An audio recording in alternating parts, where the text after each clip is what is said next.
There's also just the simple fact of experience. This team doesn't have Manuel Neuer, doesn't have Thomas Muller, Gundogan, Toni Kroos. These guys have all retired in the last 12 or 18 months.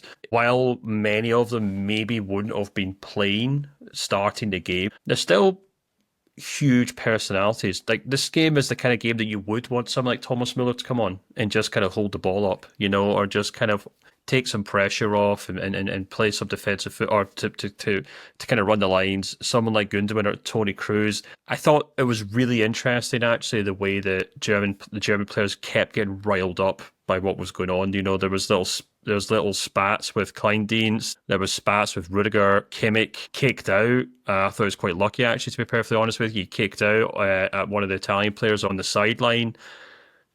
And to be fair, that is something that it's not the first time it's happened, actually, this season. I think it shows the challenge that Nagelsmann is having to deal with. Not only is he having to deal with the fact that a whole generation of players have now retired, a whole spine of that Germany team have now officially retired, but he's also having to deal with the actual physical gap in his squad that they leave behind. And where he could have brought on a Thomas Muller or something like that, he's having to turn to an Amiri, or where he could have turned to Toni Kroos or Gundogan, he's having to bring on Pascal Gross. And that's not meant to sound, or Robert Andrich, I thought was pretty terrible when he came on.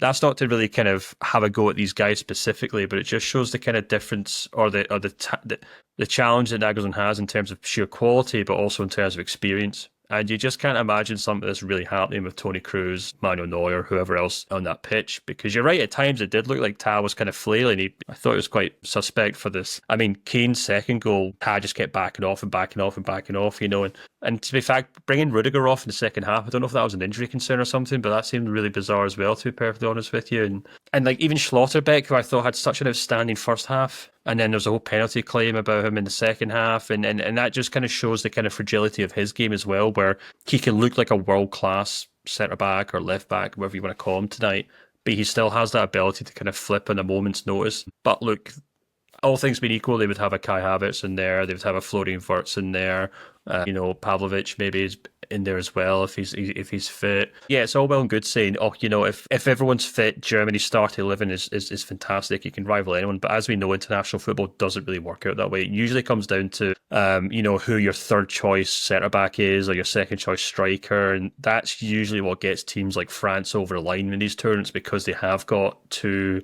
squads worth of world class players to a large extent. And it's going to be interesting to see how Nagelsmann kind of negotiates that and kind of moves around it in the next kind of 6 to 12 months.